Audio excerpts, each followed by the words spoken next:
G'day investigators, Mike Evans with episode 269 of Spy Curious, your Friday weekly private investigator, government investigator and corporate investigator news. This week we've got some really great questions. First about retrieving children that have gone to other countries. Secondly about will an employer pay for my Certificate 3 in Investigative Services? So we answer that at the end of the program today. We've got job vacancies and a whole lot of other stuff in relation to investigation news of what's been happening this week.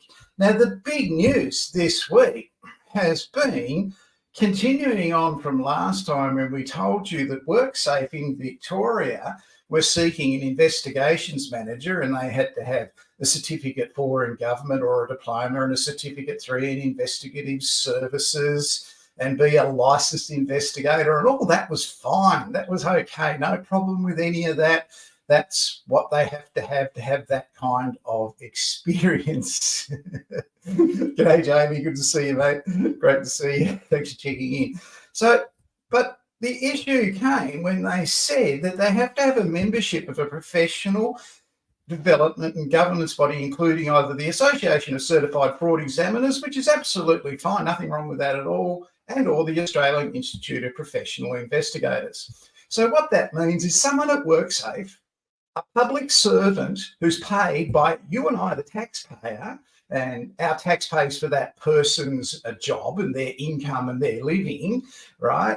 That person has chosen to, by themselves, funnel investigators into the AIPI. Now, this is the tip of the iceberg. If he gets away with it, nothing happens and the minister isn't made aware of it and the person in charge at WorkSafe isn't aware that it's happening, then it'll become the norm that the licensed private investigators in Victoria have to join the AIPI and pay $250 a year membership fee when they can be a member of any other industry association of their choice for less than $100 or free.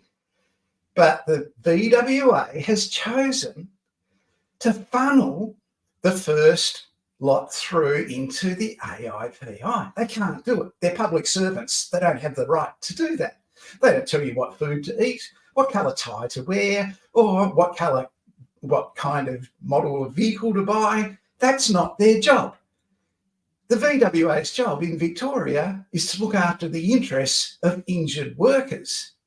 So that's what we're going to be looking at today. Now, this week, the VWA advertised another investigation position. Now, this one is not a manager's role, but this position, they don't have to be a member of the AIPI or any other fraud control place. It's dropped.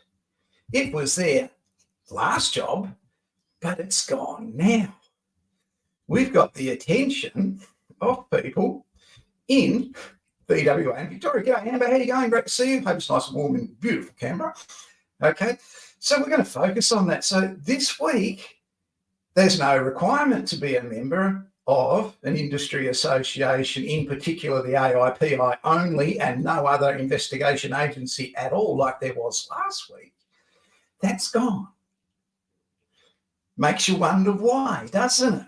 What happened? What conversations happened? Because the conversations that would have happened when this was decided would have happened over a few beers, a couple of bottles of wine at a lunch where a couple of mates got together and decided that it was okay to be funneled into the AIPI, and that's it.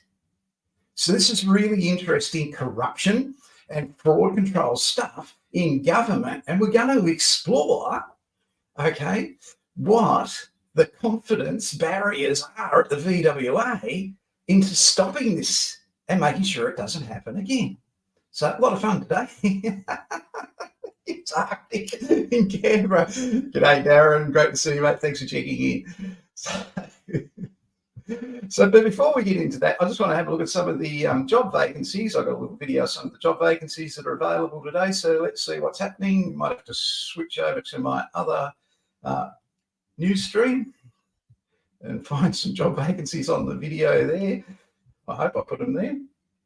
Thought I did. Here we go. Job vacancies this week for licensed private investigators, government regulatory compliance officers and security risk assessors include this one at ISG, who are after a trainee investigator to undertake some office admin duties as well as be prepped for a future role in investigations in workers' compensation in New South Wales. What a great opportunity from Andrew and his supportive team at ISG in New South Wales. Zurich Investigations are after an investigations coordinator for insurance fraud against Zurich.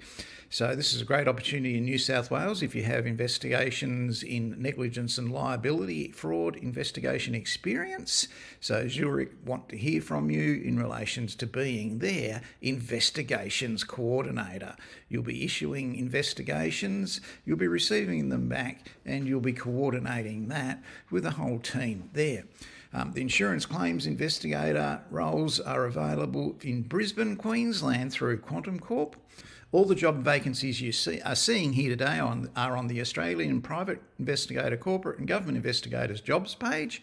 You have to ask to join that because we like to authorise who's going in to keep spammers and scammers out. And all these jobs you'll see, plus other jobs from the past, is actually 4 years of historical jobs for you to help you do your research on investigations and who's been hiring in the past and what they've been offering, available at this Facebook jobs page. Sure Fact are looking for investigators in Victoria, South Australia, New South Wales and Queensland. That's factual investigators. You must have an investigator's licence. Allied Universal is seeking surveillance. Well, Allied Universal is seeking investigators too. Sorry, I lost it there. Okay, so let's have a look at two of the questions we got this week. There are a couple of actually quite common questions that we do get from people in relation to the work of investigators. Now, this is one of my favourites because I get it a lot, all right? Does anyone do child retrieval cases for family law disputes? I am interested in this field of investigation work.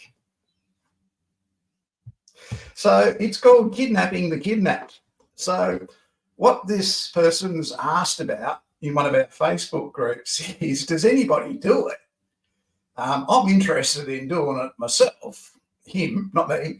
I don't want nothing to do with other people's kids and kidnapping kids, because it's a whole different world of new level of stuff to go to. So you've got to really consider what you're going to be doing if you're going to kidnap kids. They have a lot of issues that have to be catered for, apart from food, clothing, warmth, shelter, travel plans, safety, that sort of thing, and having a parent present. But look, investigators do it. Now, there's nothing in the training course about doing it, and it's not encouraged. Now, you wouldn't encourage it because anybody could say they want to do it and listen to one half of the argument and go, into Asia or Middle East or wherever and kidnap the kids and bring them back if the person's got the money to pay for it. Now, if you do it in America, kidnapping is a very serious crime over there and you'll be facing 8 years in jail. So don't even think about going to America to do that. It's just not going to happen. However, there are people that do it. Keith Shafarius has been around in investigations in Australia for many years. A lot of people who watch this program have worked with Keith in the past or bought his books. Cole Chapman, who's situated on the Sunshine Coast, he's done it. And you can actually Google Child Recovery Specialist on the Hunt, Cole Chapman, and you can read all about his adventures in relation to retrieving children and his pragmatic approach to always having a parent present, keeping them informed.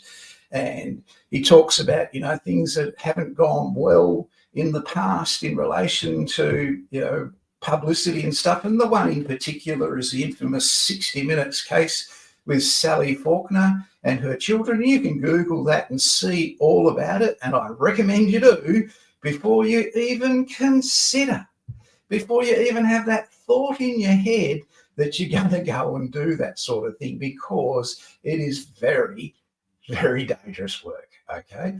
people are going to protect their kids. They're not going to, like some stranger coming up and grabbing their kids from McDonald's or a park or a bed or whatever. They're not going to be very accommodating if that happens in front of them. It's dangerous to you, it's dangerous to them, it's dangerous to the kids. So keep that in mind. Keith's even written a book about his adventures doing that. And I urge you to seriously research it before you think you're going to go and do it. Now, does it really happen? Yes, you just saw two people that have done it and they've had problems with it, just like anybody who does marital and relationship surveillance has problems getting paid. You're in the area of families and relationships and emotions, that sort of thing. So you've got to be aware of this. Now, the Australian Federal Police, you can jump on the internet and you can download their guide to locating and detaining unaccompanied minors. So you can see how the AFP handle this kind of situation when someone's got 6 kids, how they have to go about it. Now, they've got all sorts of rules and regulations, and it's laid out by the AFP. Now, of course, they're going to get involved in, boat people and illegal people and people doing the wrong thing. And sometimes they're in relationships, sometimes they have children. And quite often there are unaccompanied minors who can't speak. They're too young. Who knows what's going on? The AFP have a document. There it is. You jump on the internet, you can download it for free, and you can read the guide all about it. Okay, so AFP are very, very helpful in that, but I do not recommend in any way, shape or form you consider ever kidnapping a kid from anyone. Just don't do it. If you do it in a country with different laws to what we have, you have to prove yourself innocent. They don't have to prove you're guilty, and you can be in jail for a very long time while you're trying to prove that. And stay right away from it. Now, the next question I got this week, which is really important. Are there any companies out there that will be happy to organise and pay for training to a person to complete the Certificate 3 in Investigative Services? If so, I'd be happy to complete the Certificate 3 in Investigative Services with the Australian Security Academy at my earliest convenience. Now, prefacing that was, dear Mike, I watch by Curious every week, really enjoy the program. Thanks for informative, blah, blah, blah, blah, blah, blah. Thanks very much for that query. Are there companies that pay for the training for licensed private investigators? Yeah, there are. Lots of them. Now, what they do is they don't randomly pick someone off on a dartboard and go, oh, right, we'll just hit that person's name, we'll put them through a course and they can come and work for us. No, they have an onboarding process and an acquisition process and a talent acquisition process where they identify people who they can work with, who have qualifications or experience that they can work with, and they will pay for and put them through the Certificate 3 in Investigative Services course. It's perfectly natural. Why wouldn't they? They've got a business that's in a thriving, absolutely thriving industry in Australia. They're going to take up options to develop talent as well. And they want to choose who they do it for. So this isn't a government-funded program, or they get no kickback, they get no support for it. They pay for it out of their own pockets. So in answer to that question, yeah, yes, they do. Now, are they all the big companies? No, not necessarily. The boutique investigation firms in Australia who exist for specific clientele are very successful. Now, no one's going to tell you this because they want to keep it a secret, right? They have a competitive edge in what they deliver in professional support services. They have a vested interest in developing new talent. And it's been one of the big failures over the last 5 years as an industry that's not very good at promoting itself for all sorts of reasons that are going to become obvious in a minute here. Okay. That's what they do to swing it back in their favour. So they put the person through the course, they monitor their progress through the course, they assist the person during that program, they show them their systems and that sort of thing. They don't get any favours, they don't get it any easier run. The student still has to do it because the employer's so busy. They haven't got time to do the course with them or for them. All they do is enrol them in it, pay for it, and encourage them through it. At the end of that, the person can get their licence, become a licensed investigator, and work for that firm exclusively. You will not ever be working for any other firm. So they paid for it. You'll be signing an agreement that you'll only work for them for the next 5 years or whatever, because they've invested. If you leave before that time, you pay the course back. That's what they do. It's not all one way. It's not all easy for you, me and hard for them. They've been doing it for 24 years that I'm aware of, doing training and assessment in that qualification here. So keep it in mind, they do. You can apply to places. You can ask them if they do that. That's up to you, right? But if you really want to get ahead, get your foot in the door, get moving, get on this Facebook page, see where the vacancies are, start applying and put yourself forward constantly.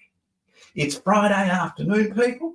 All those investigation agencies are looking for the investigators for next week to allocate the work in Mildura, in Swan Hill, in Geelong, in Corio, wherever. That's what they're looking for, and they want an investigator to do that locally. They don't want just any investigator. They want an investigator that's a member of an industry association that's genuine, that isn't dodgy and isn't funneled through the VWA. They want investigators that do continuous professional development. Why is continuous professional development so important? And do other state workers' compensation authorities funnel their staff through the AIPI or any other industry association? Do other state WorkSafe authorities like the VWA in Victoria encourage bribery and corruption through $145 payments to training organisations between each other, where 120 of them had their licences cancelled in Victoria before they could even get a start or become a member of the AIPI? Let's find out. And let's have a look and see if the other jobs that have been advertised recently requested membership of the AIPI as a funneling technique through them, or is it just WorkSafe Victoria doing it? But first, what's the important thing about CPD? Development so important in your career as an investigator. This is a demonstration of what continuous professional development is all about. This glass of water represents where you are at in your career. Now, we all have careers and we all have an occupation, and what happens is we start off and we develop it, and as it grows and as we grow, things start to happen to our business, such as this dirt. And it comes into our business that this glass of water represents in our career, and it messes everything up.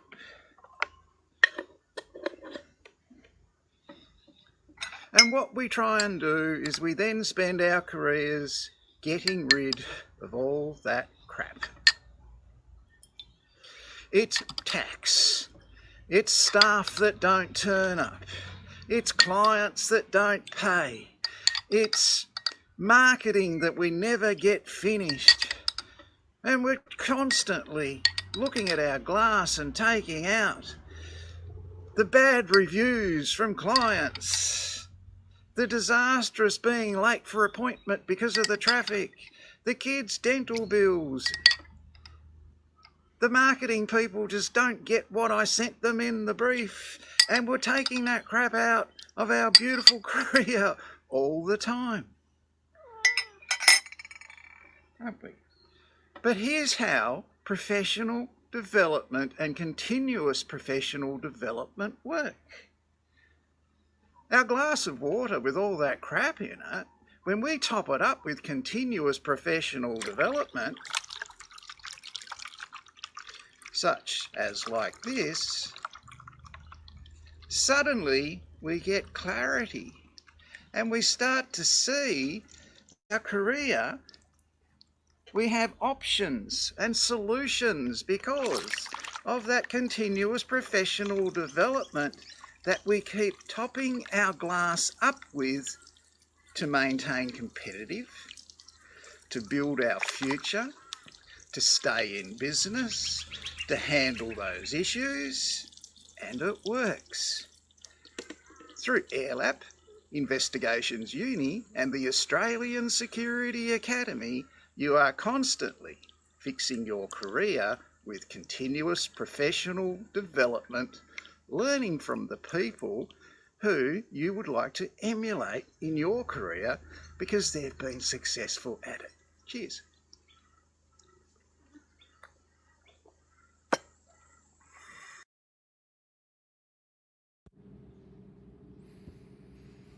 The Industry Association AIRLAP is not endorsed by any corrupt official at the VWA in Victoria. So recently, the VWA advertised a position vacant where the successful applicant must be a member of the AIPI. This is unprecedented. No, we don't do that in New South Wales at Safe Work. Injured New South Wales workers are our priority here. WorkSafe Tasmania's focus is on injured Tasmanian workers. Our processes are transparent and for the benefit of injured workers. We use tender processes to identify and appoint professional support services awards. There are no secret deals at WorkSafe Western Australia. The welfare of injured workers and integrity of the scheme is paramount here. Injured Queensland workers are our concern at WorkSafe Queensland. Transparency is paramount in the investigation process here. No, we don't do favours or deals. Only the VWA in Victoria accepts bribes instead of looks after injured workers in their state. That is a no from me. It does not fit with our process, policy or procedure. Corruption in government. No, not in our agency. We don't do that. The policy, process and procedure details what we can and cannot do. WorkSafe Victoria condones bribery and corruption while retail workers are psychologically The Department of injured. Education, leads the delivery of education and development services to children and students both directly through government schools and indirectly through the regulation and funding of early childhood services and non-government schools. As a senior investigations officer, you will understand and interpret a variety of legislation including the Planning and Environment Act 1987, Local Government Act 1989, Bayside Planning Scheme and Council's local law. You will deliver a high standard of service to our community and other stakeholders and will demonstrate the ability to use the relevant software platforms to support the service. We have opportunities for 3 individuals to join our external oversight team as compliance officers on a full-time ongoing basis, reporting to the managing principal lawyer. These roles will assist to ensure that IBAC meets each of its compliance obligations in accordance with its legislative requirements, including the timely, efficient and effective conduct of reviews and inspections, analysis of data and other information, and production of compliance reports. The Australian Health Practitioner Regulation Agency, AUPRA, works in partnership with 15 national boards to implement the National Regulatory Scheme for Health Professionals. The purpose of health practitioner regulation is to protect the public by ensuring that only health practitioners who have the skills, qualifications and knowledge to provide safe care are registered. As a senior investigations officer, you will understand and interpret a variety of legislation, including the Planning and Environment Act 1987, Local Government Act 1989, Bayside Planning Scheme, and Council's local law. You will deliver a high standard of service to our community and other stakeholders and will demonstrate the ability to use the relevant software platforms to support the service. This role sits within WorkSafe's Dispute Management Division, which has the primary responsibility for the management of common law claims and related litigation, recovery of paid compensation from liable third parties, oversight of claim-related litigation generally, and contract management of WorkSafe's legal panel firms and cost consultants. The purpose of this role is to identify, allocate, instruct, and effectively manage WorkSafe's recovery of paid compensation under Section 369 of the Workplace Injury Rehabilitation and Compensation Act 2013 for a portfolio of matters from negligent third parties. Specifically, the Technical Recoveries Advisor will be responsible for the assessment. Manningham Council proudly delivers over 100 different services to our vibrant and diverse community. From parks and galleries to shopping hubs and leisure centres, it is our focus to ensure that Manningham remains a livable and harmonious place to reside, work and visit. We provide challenging and rewarding employment opportunities to innovative, passionate and driven people. We have a positive and friendly working environment, and we offer our employees a range of benefits, including flexible work options, opportunities for career development, and health and well-being initiatives. Contribute to the operations team's implementation of best practice regulation. Assess less complex applications and statutory notifications made under the Payment Times Reporting Act and make appropriate and defensible recommendations to relevant decision makers. With limited guidance, action stakeholder correspondence and inquiries by undertaking timely assessments, making appropriate recommendations, and drafting appropriate responses. Basically, the whole process boiled down to simple failure to enforce boundaries. The gaps were in the areas of knowledge, skill, information, training, and attitude. A lone person at the VWA has given their ear to someone at the AIPI and has agreed to funnel future staff into that organisation against process, policy and procedure at the VWA in Victoria. The AIPI is associated with a registered training organisation that's had over 120 issued private investigation qualifications in Victoria cancelled by the regulator, the Victorian Police Licensing Regulation Division, who did a very good job in cancelling those qualifications because they were not done in accordance with the LRD's conditions of approval for registered training organisations in Victoria. The regulator, the VWA, is out of touch with the reality of what's happening in Victoria in relation to those responsible for looking after the investigations involving the injured workers of Victoria in an ethical manner where no money, such as a $145 bribe to grease the wheel, has to change hands. This is unprecedented in the history of the VWA in Victoria and very disappointing to see in 2024. Never thought I'd see it in my lifetime. If you're upset about anything you just heard or saw, contact the Minister for WorkSafe in Victoria and explain to him what you're upset about. Okay? I'm sure once he's cleared up the issues with the unions in Victoria in the building industry, he'll have a very good response to your concerns about this and the effect on injured workers in the VWA scheme in Victoria. More to come on it in a minute.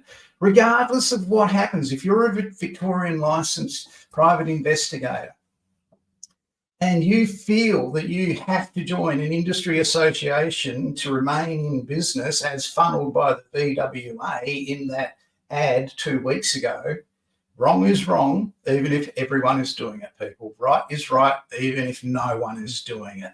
So stay right. Don't go with the crowd. And the really good thing about all this has got nothing to do with surveillance. That's amazing. Surveillance has come out of this squeaky clean. Well done, surveillance investigators. Down in Tasmania, where the WorkSafe Authority down there are uncorrupt, do not accept bribes. They've had a success this week with finding a firm down there where a worker was injured after injuring themselves with a fractured skull after falling from some pallets. So that happened this week down in Victoria. Other things that happened in the news this week, I'll just switch again. Go up a little bit.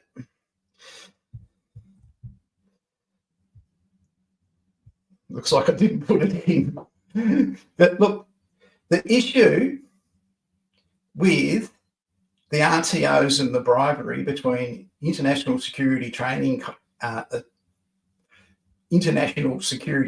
Academy and Private Investigators College of Australia is that they partnership agreement between themselves for $145 paid, right, in bribes to issue qualifications that would be endorsed by the Victorian Police Licensing Regulation Division, given that Private Investigators College of Australia had no approved trainers, no approved course, no assessors registered and qualified with the VWA as required.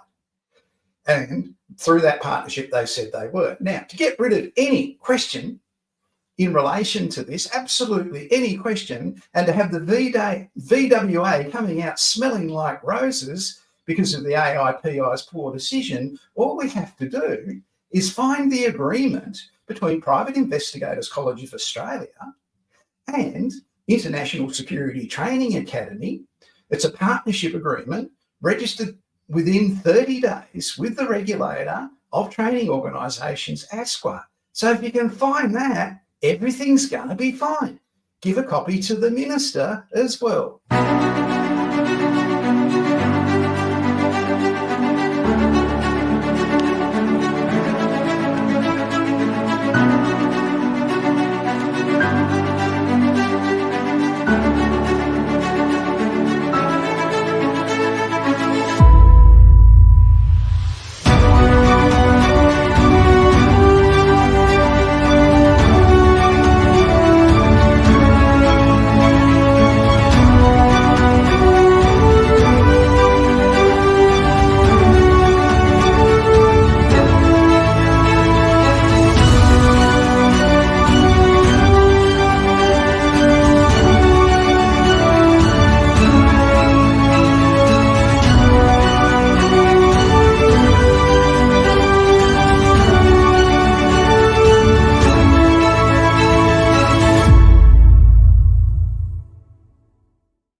No, you can't see this agreement because it isn't worth the paper it isn't written on. It doesn't say who it's between, what date it's for, and what's going to be taught and assessed, and who designed it, and who is going to issue the qualification, and what it's going to say on the statement of results. This is no agreement. Keep searching, investigators. We have to find that agreement. We can't use this invisible one.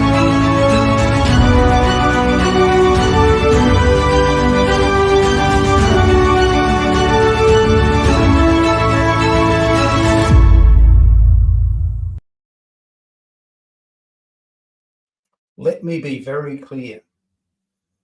The VWA in Victoria has tried to funnel the person in charge of their investigations into an industry association that's got an association with an RTO that's had 120 Victorian licensed private investigator qualifications and licenses taken off them and cancelled. The VWA has made a very big mistake. There was no written agreement. There is no written agreement. There was no contract. What contract?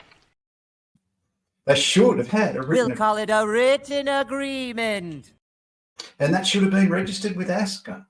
But now... This partnership is over. It's over. And the VWA and the AIPI haven't got a partnership either. They should have checked it out before they started funneling. It gets worse. It gets a lot worse.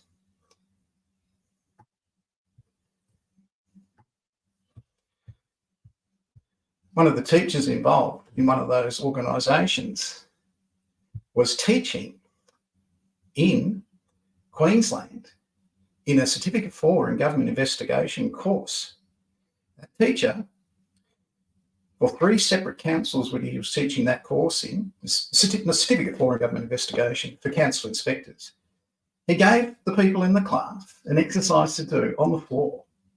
Then, without their knowledge and consent, he went round behind them, took photographs of them, and posted their images on social media. This is a debacle.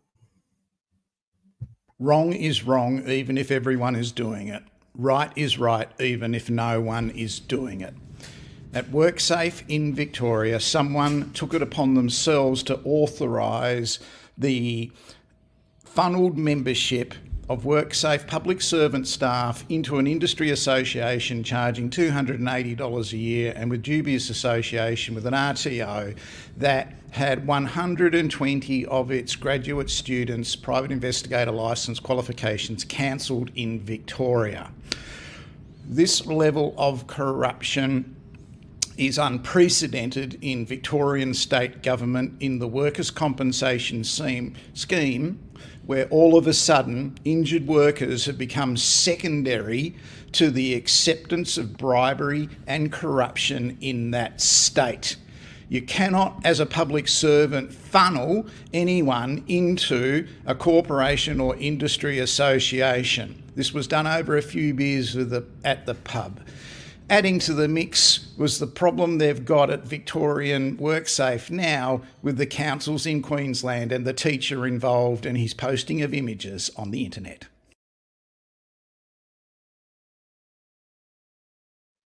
So, something to think about this week. We'll be back next week with some more news on what's happening in the investigations industry around Australia. I'm Mike Evans from the Australian Security Academy. I'm going out in my usual way with our Koreans. Here we go.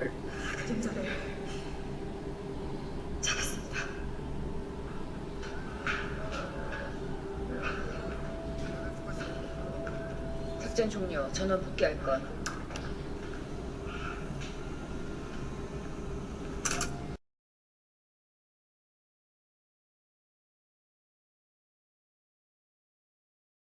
That's our mission complete this week. As a government investigator, one of the most tragic things you experience is fraud and corruption within the state or federal government department or a local government department. It leaves that department devastated. They're absolutely flattened. Internally, someone has done the wrong thing and it stains the whole department. One of the roles you have in Certificate 4 in Government Investigation is not just laying waste to that agency or that department where there's 400 employees but only one was corrupt. You're not doing that, right? You are going to be part of, these were the gaps: knowledge, skill, information, training or attitude that failed. Now we're going to address those with process, policy and procedure adherence, with confidence safeguards, and we're going to rebuild our organisation back to what it should be. And in this case, in Victoria, get on with looking after the injured workers of Victoria. And it can be done, and it is done. Think about that. If you want a Certificate 4 in Government Investigation, that's part of your role too. See you next week, people.